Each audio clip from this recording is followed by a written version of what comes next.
Shalom, umat Tuhan yang luar biasa. Saat ini kita mau bersama-sama memuji Tuhan. Kita meninggikan Allah kita yang luar biasa, Yesus Kristus Tuhan. Dan saya percaya firman Tuhan berkata, pada saat nama Tuhan Yesus ditinggikan, maka Dia akan menarik banyak orang untuk datang kepada Dia. Mari bersama-sama kita nyanyikan pujian ini, bersuka di dalam Tuhan. Haleluya. Katakan bersama, hari ini hari yang dijadikan Tuhan. Hari ini hari yang telah dijadikan Tuhan. Mari kita bersuka. Hari ini hari yang telah dijadikan Tuhan. Mari kita bersuka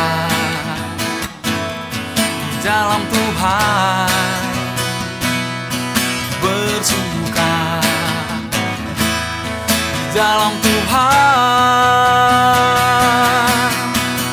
Bersuka, bersuka dalam Tuhan. Mari bersuka, bersuka citalah. Bersuka, bersuka dalam Tuhan. Sekarang bersuka, bersuka citalah. Amin. Sukacita dalam Tuhan itu adalah kekuatan kita. Hari ini hari yang telah dijadikan Tuhan. Mari kita bersuka. Hari ini hari yang telah dijadikan Tuhan. Mari kita bersuka di dalam Tuhan. Bersuka di dalam Tuhan. Bersuka, bersuka dalam Tuhan. Mari bersuka, bersuka citalah. Bersuka, bersuka dalam Tuhan. Sekarang bersuka, bersuka citalah. Bersuka, bersuka dalam Tuhan. Mari bersuka, bersuka citalah. Bersuka, bersuka dalam Tuhan.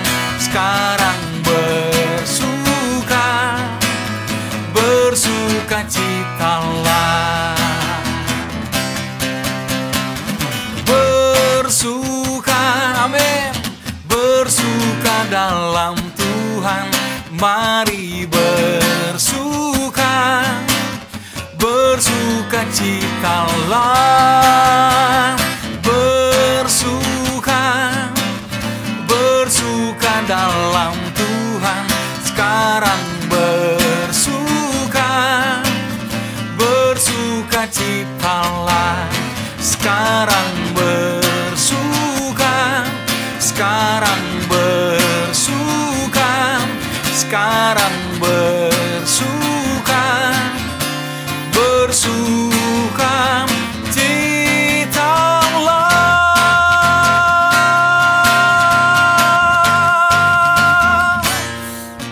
Amin, haleluya, haleluya, amin.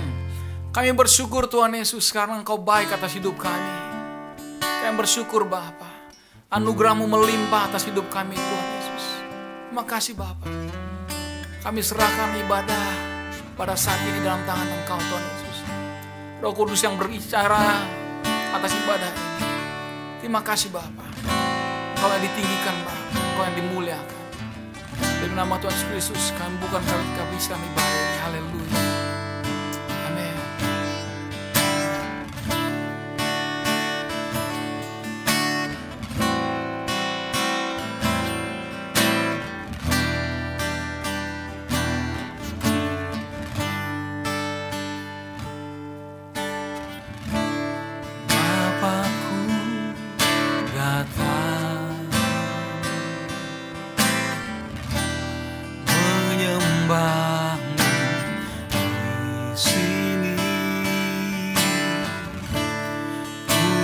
percayakan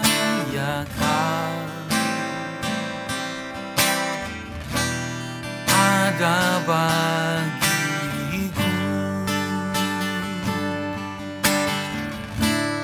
Bapakku datang menyembahmu di sini. Ku percayakan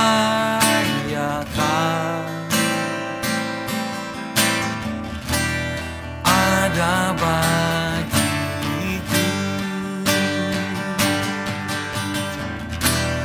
Tak usah ku takut, sebab Kau sertaku. Tak usah ku bimbang, Kau di dalamku. Tak usah ku cemas, Kau penghiburku. Saat ku lemah, Kau kuatku. Ku nyanyi haleluya,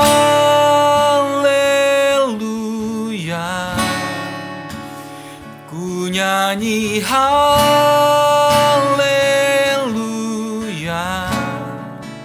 Sungguh Kau hebat, ajaib perkasa perbuatanmu.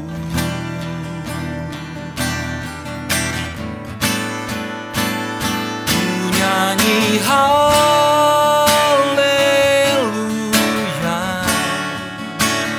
ku nyanyi haleluya.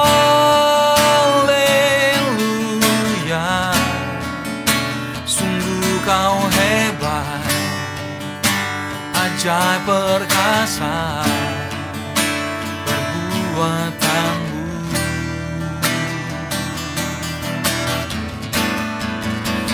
Ku nyanyi haleluya,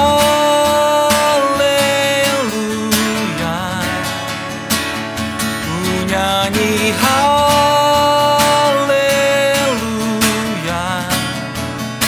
Sungguh Kau hebat, ajaib perkasa perbuatanmu.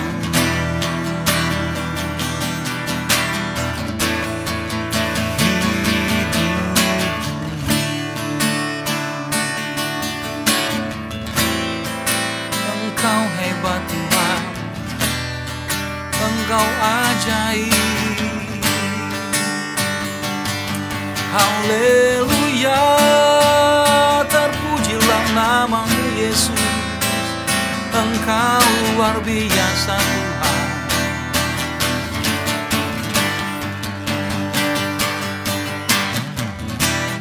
Tak usah ku takut, sebab Kau sertaku. Tak usah ku bimbang, Kau di dalamku. Tak usah ku cemas, Kau penghiburku. Saat ku lemah, Kau kuatku. Ku nyanyi haleluya,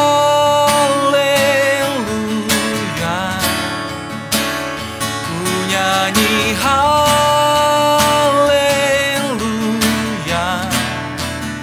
Sungguh Kau hebat, ajaib perkasa perbuatanmu.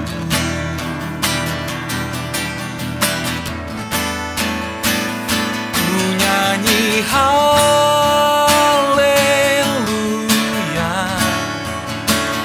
ku nyanyi haleluya.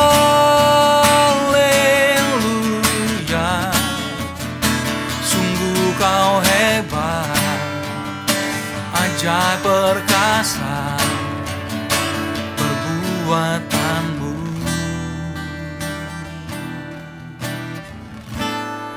Di hidupku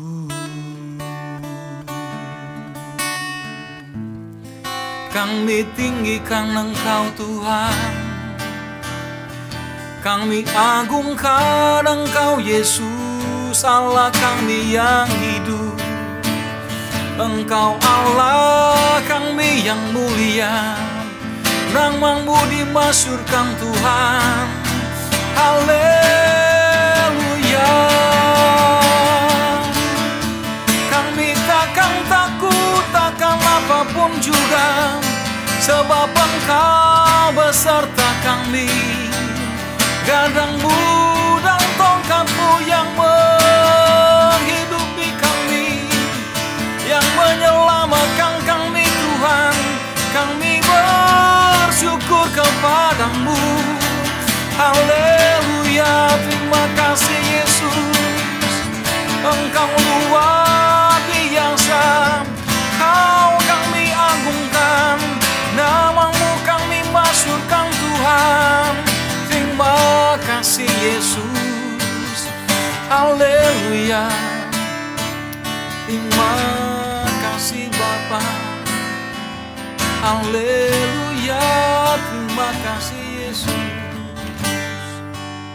Terima kasih Tuhan. Shalom Victorious People.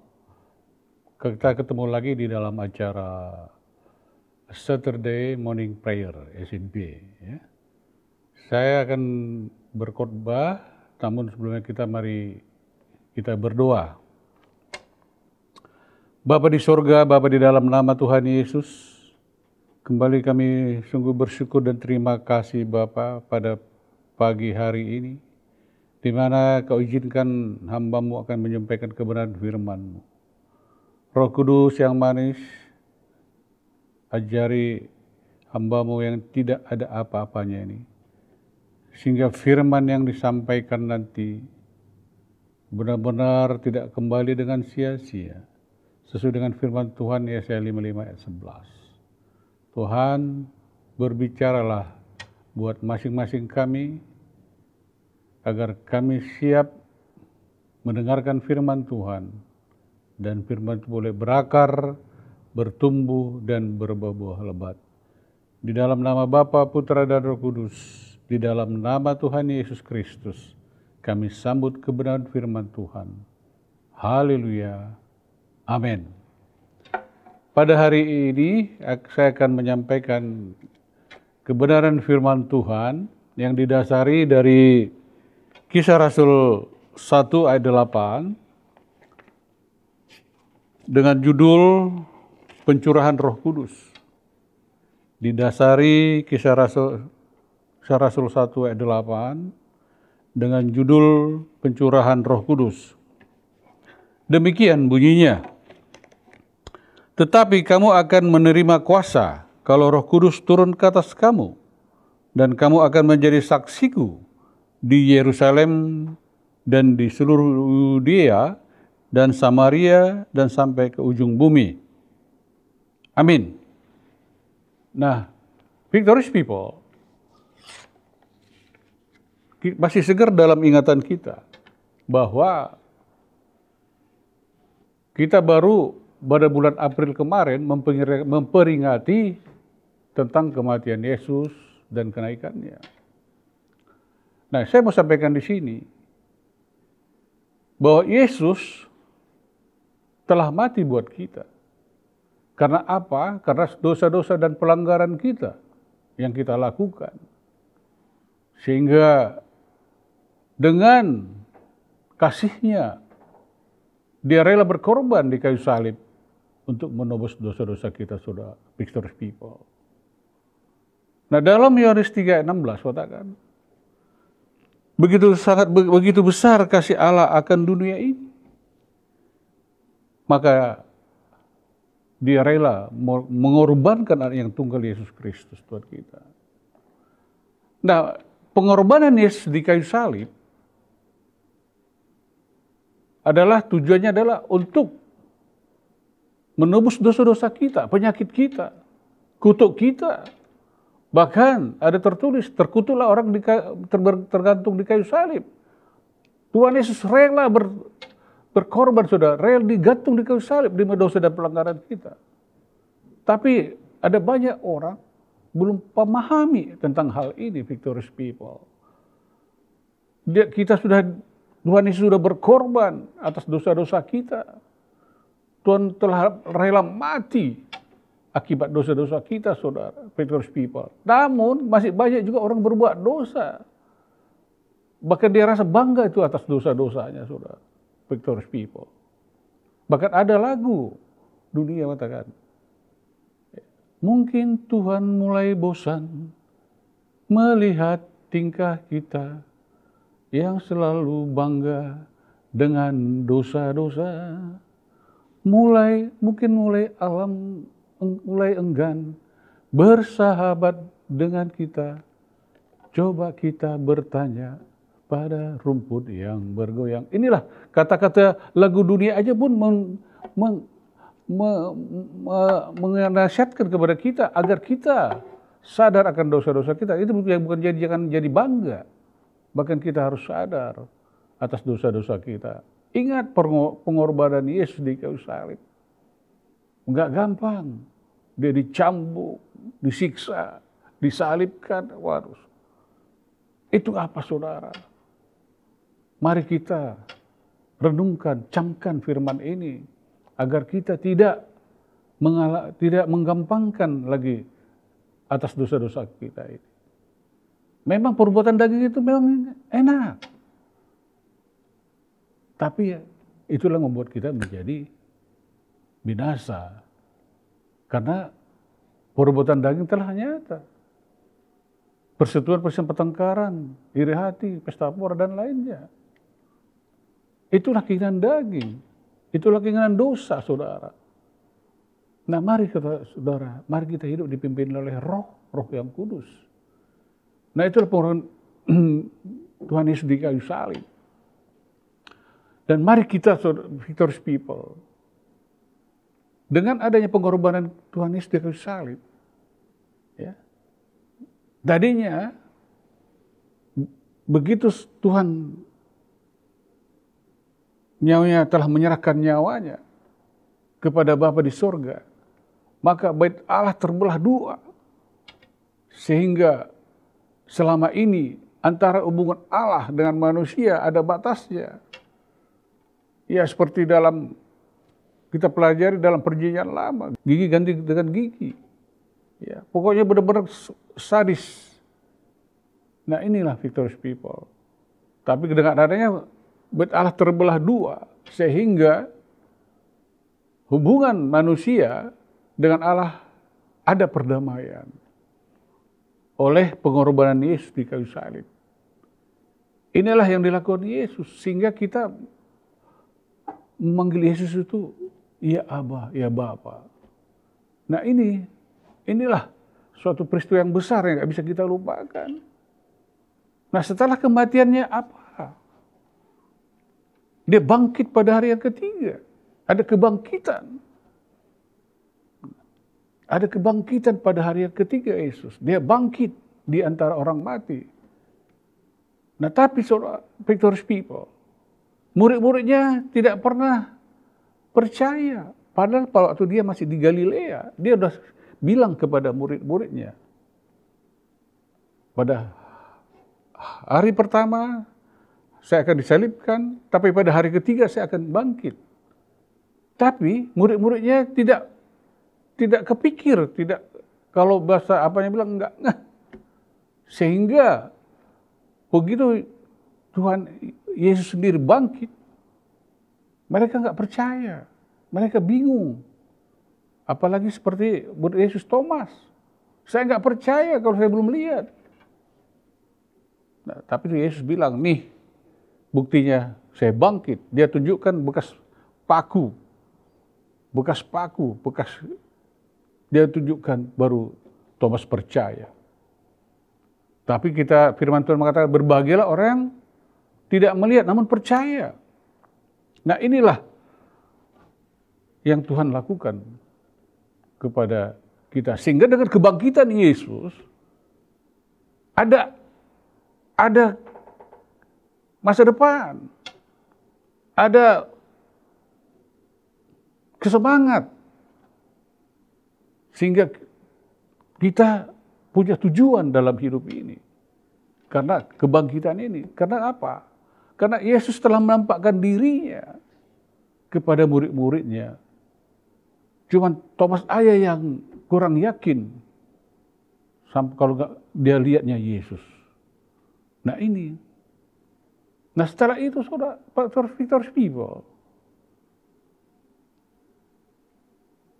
Yesus naik ke surga. Ini urutannya ya. Setelah kematian, kebangkitan, nah terakhir dia naik ke surga. Naik ke surga apa tujuannya? Tujuannya adalah menyediakan tempat bagi kita. Coba Tuhan naik ke surga. Sebelumnya dia 40 hari dia masih di dunia. Ya, menampakkan diri kepada murid-muridnya. Tapi setelah itu dia naik ke surga. Itu tujuan yang pertama. Nah kedua, Yesus berkuasa atas alam maut. Ya, dengan kebangkitannya itu, dengan karena dia berkuasa atas alam maut, victorious people. Sehingga, tapi Yesus melihat murid-muridnya merasa kehilangan dirinya. Tapi diturunkannya Roh Kudus sebagai penolong. Agar mereka bisa melanjutkan apa yang Yesus kerjakan selama di dunia. Agar mereka lebih semangat. Sehingga mereka tidak mengalami kebuntuan dalam menghadapi persoalan apapun. Nah, victorious people, hari ini kita akan lebih belajar lagi ya, tentang bagaimana pencurahan Roh Kudus itu turun atas kita. Nah, kita dapat baca, nah, pertama, berdoa kepada Tuhan untuk memohon pengampunan dosa. Nah, dapat saya bacakan dalam 1 Yohanes 1 ayat 8. Yesus bersabda, jika kita berkata bahwa kita tidak berdosa, maka kita menipu diri kita sendiri dan kebenaran tidak ada di dalam kita. Apabila Anda ingin merasakan kehadiran Allah atau Roh Kudus dalam kehidupan sehari-hari, Anda harus mengaku dosa kepada Tuhan, memohon pengampunan, dan bertobat atau berkomitmen untuk memperbaiki diri. Nah, kemudian ayat 9. Jika kita mengaku dosa kita, maka Ia adalah setia dan adil, sehingga Ia akan mengampuni segala dosa kita dan mensucikan kita dari segala kejahatan. Nah, percayalah kepada Yesus sebagai Tuhan dan Juru Selamat kepada kita. Sebab jika kita mengaku dosa kita, ya, dia setia dan adil. Ya. Bahkan dia mencurahkan agar kita, Roh Kudus itu lebih dahsyat, lebih kerja dalam diri kita. Nah kemudian, ya, berilah dirimu dibaptis. Ya. Berilah dirimu dibaptis. Nah Tuhan sudah melakukan lebih dahulu. Ya. Tuhan dibaptis oleh Yohanes, maka disebut Yohanes Pembaptis. Inilah sehingga ada tanda seperti burung merpati berdiri di pundaknya saudara, melambangkan bahwa ada perubahan, ya, ada perubahan di dalam diri Yesus. Mungkin kalau Roh Kudus juga nggak turun atas pada Yesus, kemungkinan kuasa itu tidak bisa dijalankan oleh Yesus. Nah, victorious people, mari kita kembali baca Kisah Rasul 1 ayat 8. Tetapi kamu akan menerima kuasa kalau Roh Kudus turun ke atas kamu. Dan kamu akan menjadi saksiku di Yerusalem dan di seluruh Yudea dan Samaria dan sampai ke ujung bumi. Nah, sebagai orang percaya, kita menerima Roh Kudus. Ya. Ada 3 dampak ilahi ya, yang mau saya sampaikan ya. Ada 3 dampak ilahi yang terjadi dalam hidup kita ketika kita menerima pencurahan Roh Kudus. Pertama, kita akan menerima kuasa untuk menjadi saksi Tuhan. Kalau Roh Kudus turun ke atas kita akan menerima kuasa. Nah, victorious people, kuasa. Kalau dalam bahasa Jawa, kuasa itu ada kesakten. Ya. Kesakten itu ada kuasa, ada kesaktian. Ya. Kesakten itu artinya kesaktian. Nah, sadarkah victorious people? Tuhan telah mencurahkan Roh Kudusnya kepada kita. Berarti kita ada kuasa seperti yang ada pada Yesus. Kuasa itu apa? Kuasa menyembuhkan orang sakit. Kuasa membangkitkan orang mati pun dikasih kuasa sama Tuhan. Bahkan melakukan mujizat. Sehingga dengan kehadiran Roh Kudus dalam diri kita, sehingga terjadi perubahan-perubahan dalam hidup kita. Nah, perubahan apa itu, victorious people? Tadinya kita hidup di dalam kedagingan, sekarang kita udah dipimpin oleh Roh Kudus. Ya. Sehingga kita dapat menjalankan apa yang dalam 9 buah Roh Kudus, yaitu kasih, sukacita, damai sejahtera, kemurahan, kesabaran, kebaikan, kesetiaan, kelemah lembutan, penguasaan diri. Jadi ada perubahan. Ya. Perubahannya itu apa? Tadinya kita malas-malasan, jadi pemalu atau tidak punya percaya diri. Jadi begitu kita terima kuasa Roh Kudus tercurah atas kita, ya, kerinduan kita selalu ingin memuji, menyembah Tuhan, melayani Tuhan, mencari jiwa-jiwa untuk diselamatkan. Kerinduan kita agar apa yang juga telah kita terima, kita yang telah diselamatkan, kita juga ingin menyelamatkan orang lain dari kuasa kegelapan ke yang jadi kita tarik yang keterang. Nah itu jadi ada perbedaan, victorious people. Inilah yang perlu kita renungkan. Nah, ada kuasa, ada banyak orang tidak melakukan hal itu.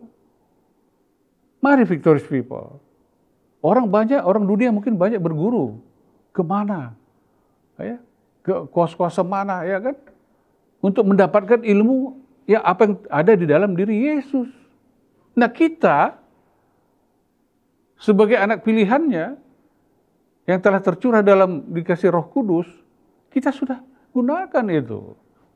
Ya. Kuasa membangkitkan orang mati. Nah, saya punya suatu, mungkin pernah juga dengar victorious people. Salah satu juga hamba Tuhan, ya, pada suatu KKR di daerah di luar negeri, ya, dia melakukan suatu mukjizat. Mukjizat apa itu, victorious people? Yaitu pada waktu dia KKR, ada seorang ibu.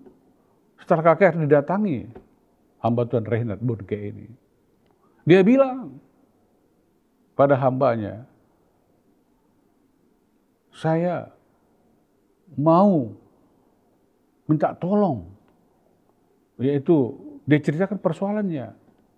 Hal mana suaminya telah meninggal dengan kecelakaan lalu lintas dan mati. Dia pada waktu kecelakaan itu, dia mendengar hamba Tuhan lagi di situ. Dia datang, tolonglah datang ke rumah saya. Agar dia yakin, karena suaminya pasti hidup. Nah akhirnya victorious people, karena iman ibu ini bangkit, sehingga antara hamba Tuhan dan ibu ini menyatu ada kebersamaan, ada kesatuan untuk mendoakan suaminya ini. Jadi matching dia, Victorious People. Sehingga dengan didoakan, akhirnya apa yang terjadi, Victorious People? Mukjizat terjadi, suaminya hidup, bangkit. Nah inilah, ya. Tapi karena didukung oleh iman percaya ibu ini juga. Karena firman Tuhan juga mengatakan, iman menyelamatkan dunia. Iman mengalahkan dunia. Mengalahkan segala persoalan-persoalan yang kita hadapi. Nah inilah, secara kasat mata, pikir orang nggak mungkin. Tapi inilah kuasa Roh Kudus yang telah ditempatkan kepada hamba-hambanya. Tapi ada banyak orang tidak mau melakukan. Imannya setengah-setengah. Gimana? Nah kalau kita bisa ikuti ini, sudah tercurah Roh Kudus atas kita, kita praktekkan. Tapi bagaimana supaya lebih tajam lagi agar kita menggunakan kuasa yang diberikan Tuhan ini, ya, untuk melakukan mukjizat, menyembuhkan orang sakit, harus kita terus pertajam hubungan dengan Tuhan. Pertajam, ya, agar kita kuasa itu lebih bereaksi, lebih dahsyat. Tapi kalau kita tidak asah, kita tidak terus,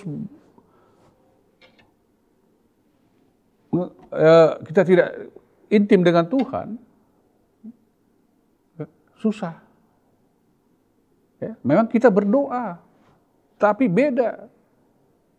Kadang-kadang orang baca, Tuhan kenapa ya? Kok doa saya belum dijawab-jawab? Ya. Karena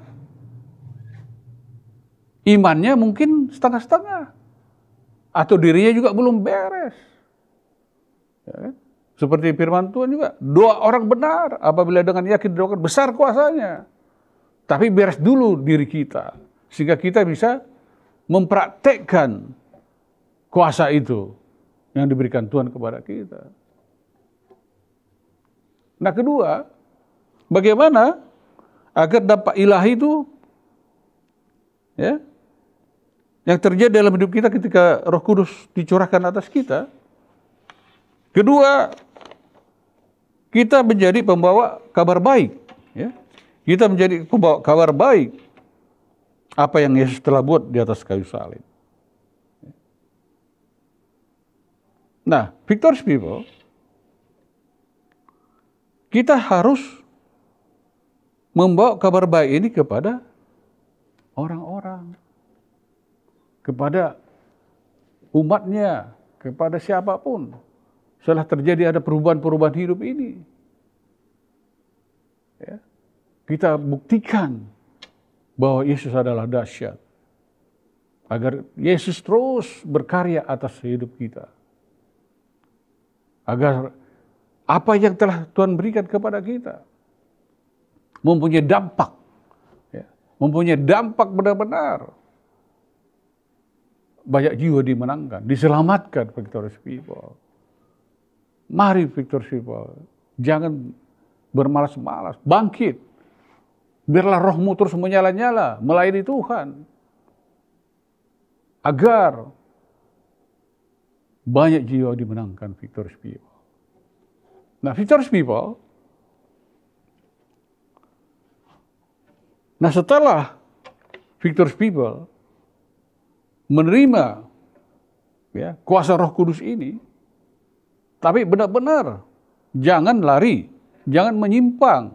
Ada banyak orang karena dia bisa mempraktekkan kuasa Roh Kudus yang telah ada dalam diri dia, ada menjadi sombong rohani. Jangan, Victorious People.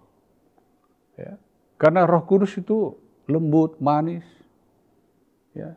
Jangan merasa hebat bahwa kuasa orang itu sembuh, orang itu bangkit bukan karena kita, tapi karena kuasa Yesus Kristus Tuhan, Victorious People. Nah inilah yang harus kita jaga, jangan sampai kita sombong. Nah Victorious People, yang terakhir dan ketiga,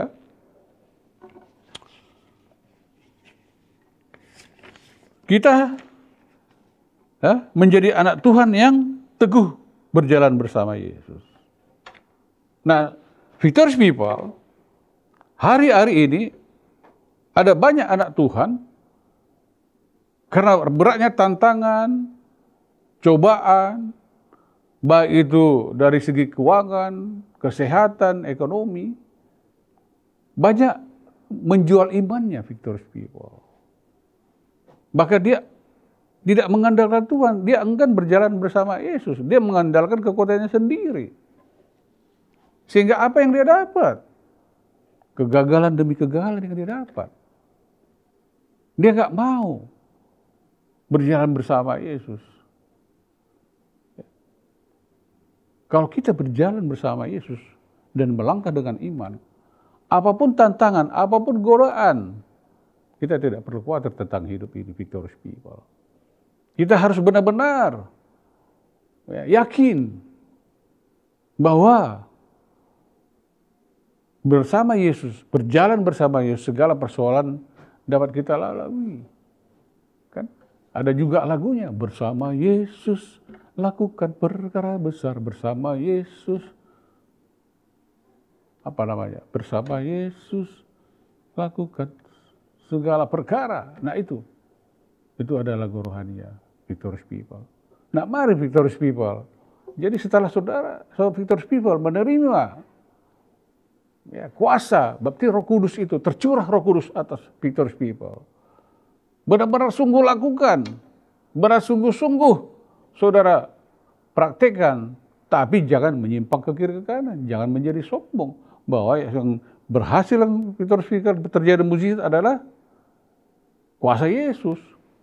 Nah itu yang victorious people renungkan. Nah itulah victorious people. Nah, dapat saya simpulkan victorious people, ada tadi 3 dampak ilahi yang terjadi dalam hidup kita ketika kita menerima perjalanan Roh Kudus. Pertama apa tadi? Pertama, kita akan menerima kuasa untuk menjadi saksi Tuhan. Artinya, diberi kuasa mengusir setan dan melakukan mujizat-mujizat. Kedua, ketika kita menjadi pembawa kabar baik, apa yang Yesus buat di atas kayu salib, yaitu Yesus telah menebus dosa-dosa umat manusia dan memberikan mujizat-mujizat dan menyembuhkan dosa penyakit kita, dan bahkan roh penakluk juga diberikan Tuhan kepada anak-anaknya. 3, kita menyadari kita menjadi anak Tuhan yang teguh berjalan bersama Yesus. Ya, artinya mari teguh iman kita, jangan menyimpang kiri ke kanan, sehingga perjalananmu berhasil beruntung sesuai dengan Yosuwa 1 ayat 8. Demikian bunyi firman Tuhan hari ini. Tuhan berkati. Amin. Mari kita berdoa. Tuhan Yesus yang baik, terima kasih untuk kebenaran firman-Mu, di mana Engkau telah berbicara, nasihat petunjuk kami, agar kami boleh menjalankan kuasa Roh Kudus-Mu yang diberikan kepada kami. Dapat kami lakukan, dan bahkan kami roh menyala-nyala untuk melayani Tuhan, menjangkau jiwa-jiwa, membawa kabar baik tentang Yesus, bahwa agar banyak jiwa dimenangkan dan nama Tuhan diagungkan, ditinggikan, muliakan. Dan kami yakin dan percaya sesuai dengan firman Tuhan Yesaya 55 ayat 11. Firman yang keluar dari mulut Allah tidak akan kembali dengan sia-sia. Dan firman berakar, bertumbuh, dan berbuah-buah lebat. Dan kami memelihara dengan baik dan melakukannya dengan setia. Haleluya. Amin.